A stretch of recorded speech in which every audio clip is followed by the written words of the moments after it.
Assalamualaikum warahmatullahi wabarakatuh. Selamat pagi anak-anak, salam sejahtera untuk kita semua. Baik, hari ini kita masih bertemu kembali ya di pelajaran biologi. Sebelum kita melaksanakan pembelajaran di pagi hari ini, alangkah baiknya kita berdoa menurut kepercayaan kita masing-masing ya. Berdoa dimulai.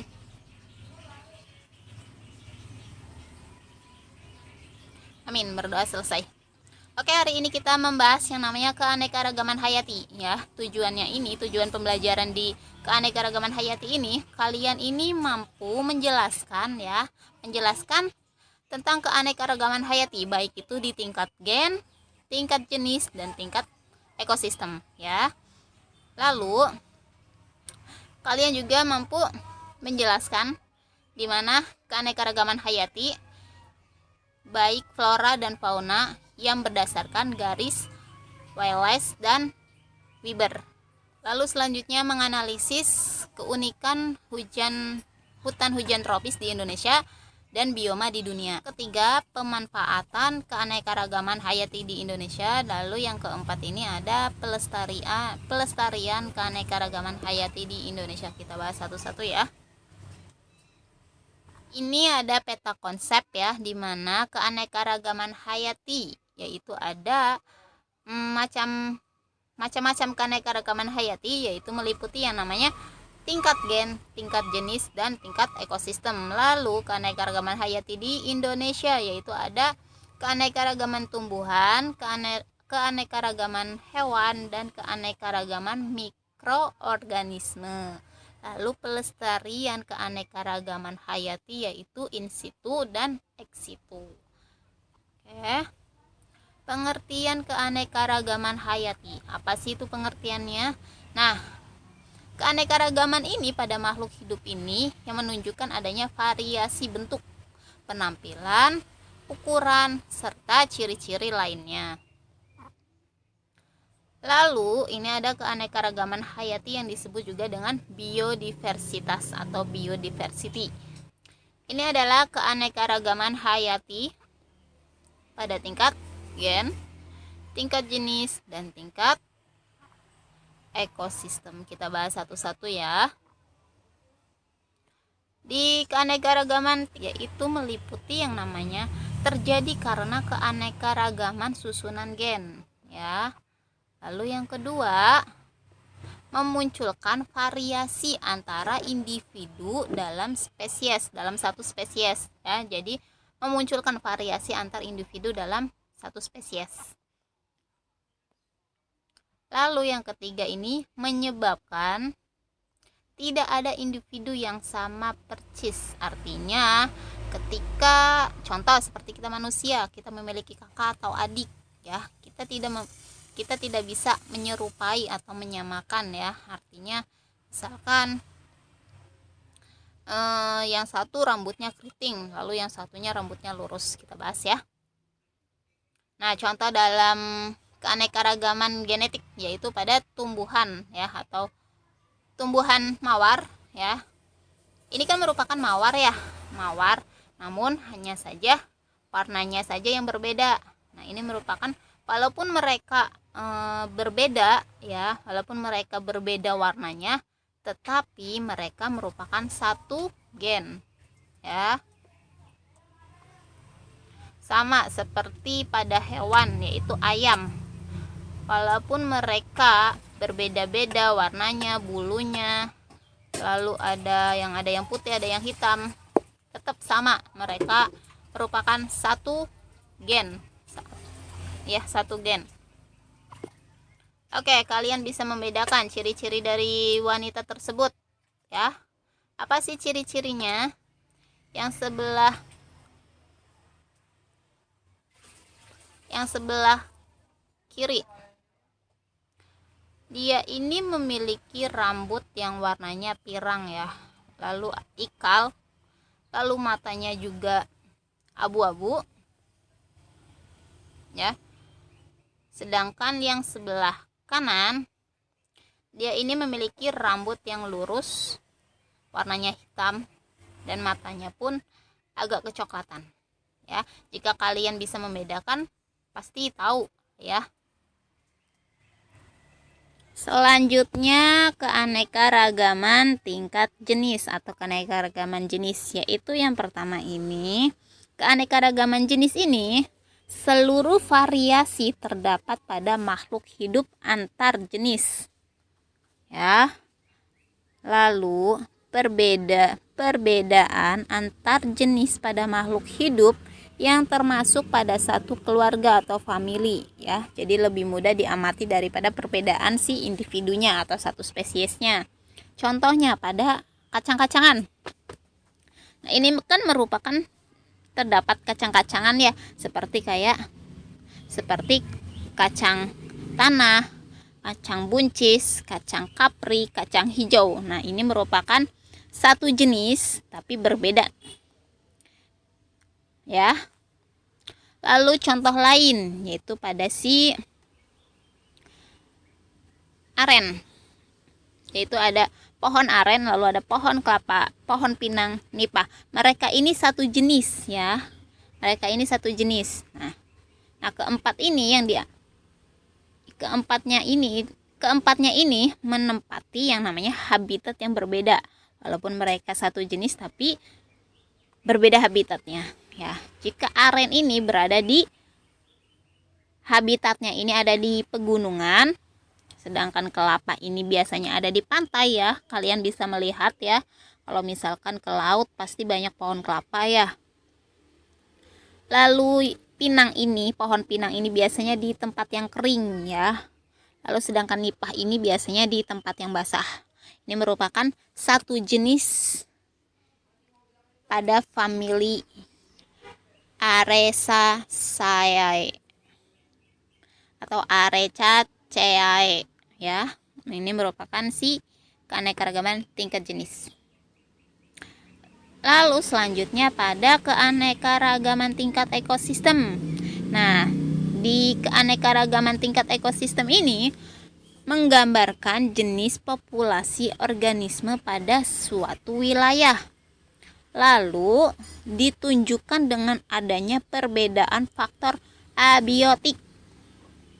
Faktor abiotik ini meliputi apa saja? Ini kan seperti meliputi yang namanya cahaya, suhu, kelembapan, dan nutrisi. Nah, ini merupakan faktor abiotik ya. Lalu selanjutnya ditunjukkan dengan adanya perbedaan komposisi jenis populasi organisme. Ya, ini merupakan pengertian dari keanekaragaman tingkat ekosistem. Lalu selanjutnya ini ada tipe-tipe ekosistem ya, dimana tipe-tipe ekosistem ini, yang pertama ini ada ekosistem perairan atau akuatik ya. Jadi ekosistem perairan ini adalah suatu komponen abiotiknya ini sebagian besar adalah air ya.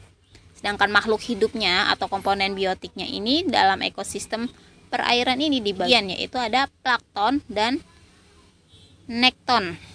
Plankton ini terdiri yang namanya fitoplankton dan zooplankton.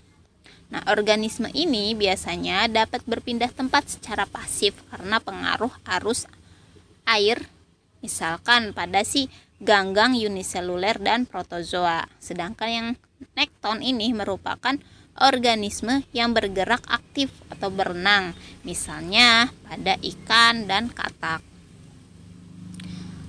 Lalu ada neuston. Neuston ini merupakan organisme yang mengapung di permukaan, misalnya seperti serangga, bunga teratai, eceng gondok, dan ganggang. Sedangkan bensos ini merupakan organisme yang berada di dasar perairan, misalnya pada udang, kepiting, cacing, dan ganggang. Lalu selanjutnya ada perifiton, yaitu merupakan organisme yang melekat pada organisme lain, misalnya pada si ganggang dan siput. Nah, ekosistem perairan ini dibedakan lagi menjadi dua macam, yaitu ada ekosistem air tawar dan ekosistem air laut. Nah, yang pertama ekosistem air tawar, yaitu ekosistem yang memiliki ciri-ciri sebagai berikut. Memiliki kadar garam, salinitas yang rendah, bahkan lebih rendah daripada cairan sel yang ada pada makhluk hidup. Lalu dipengaruhi oleh iklim dan cuaca. Nah, ini merupakan ekosistem air tawar ya. Dipengaruhi oleh iklim dan cuaca. Lalu yang ketiga, menetrasi atau masuknya cahaya matahari dibagi menjadi beberapa zona, yaitu ada zona litoral, zona limnetik, dan zona profundal ya. Dimana zona litoral ini daerahnya ini dangkal. Dia ini dapat ditembus oleh cahaya matahari ya. Coba kalian bisa perhatikan di gambar ya. Di bawahnya kan ini ada gambar ya. Dimana ada zona litoral dan zona litoral, zona limnetik, dan zona profundal. Ya, zona litoral ini biasanya kalau dia ini masih ada agak dasar ya, jadi dia ini mampu ditembus oleh si cahaya matahari. Sedangkan zona limnetik, nah permukaan atau daerahnya ini jauh dari tepian ya, ke dalamnya ini juga masih dapat ditembus cahaya matahari. Hanya beberapa beda, mungkin beda berapa milimeter kali ya. Lalu selanjutnya ada zona profundal. Nah, zona ini biasanya daerah yang dalam dan tidak dapat ditembus cahaya matahari. Jadi kalau misalkan zona profundal ini zona yang paling dalam ya, dalam sehingga tidak dapat ditembus oleh si cahaya matahari ya.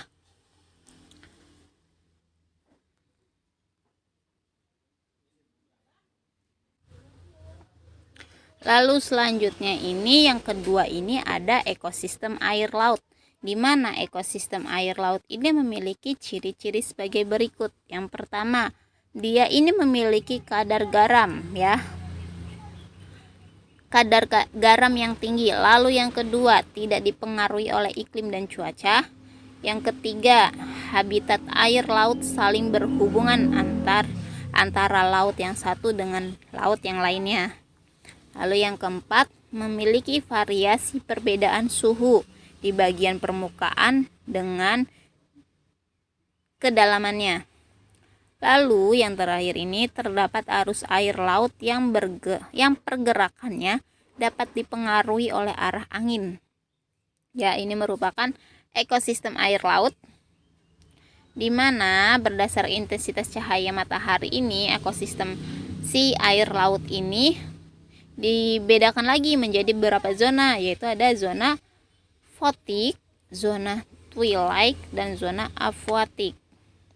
Nah, di mana zona fotik ini merupakan zona atau daerah yang ditembus cahaya matahari ya, ditembus oleh cahaya matahari.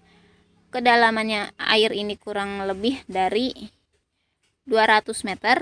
Nah, organisme yang mampu berfotosintesis ini banyak terdapat di zona fotik ya. Selanjutnya ada zona twilight. Nah, zona ini kedalaman airnya ini dia ini mampu mencapai 200 sampai 2000 meter. Ya. Jadi cahaya mataharinya ini remang-remang. Jadi tidak gelap dan tidak terang. Ya. Jadi di zona twilight ini tidak efektif untuk fotosintesis ya. Lalu yang ketiga ini zona afotik, di mana zona ini merupakan daerah yang tidak dapat ditembus cahaya matahari ya, jadi gelap ya. Nah, kedalamannya ini biasanya 2000 meter. Selanjutnya ini ada pembagian zona ekosistem air laut yang dimulai dari pantai hingga ke tengah laut, yaitu ada zona litoral, zona neritik, zona batial, zona abisal. Di mana zona litoral itu atau zona pasang surut ya, sering kita sebut yang namanya zona pasang surut, yaitu daerah yang terendam saat terjadi dan seperti daratan saat air surut ya. Jadi zona litoral ini jika dia airnya sedang naik, maka di wilayah tersebut itu akan tenggelam ya. Jika di zona litoral ini airnya surut ini, maka datarannya pun akan mengering gitu ya. Lalu ada zona neritik, di mana zona ini yaitu lautnya dangkal ya. Kurang lebih kedalamannya 200 meter. Nah, zona ini itu dapat ditembus cahaya matahari dan dihuni oleh ganggang laut dan ikan. Lalu selanjutnya ini ada zona batial. Itu merupakan zona yang memiliki kedalaman dari 200 sampai 2000 meter dan kedalamnya ini remang-remang ya. Nah, produsen yang hidup ini biasanya dihuni yang namanya nekton ya, suatu organisme yang aktif berenang, misalnya pada ikan. Nah, ini merupakan pada zona batial.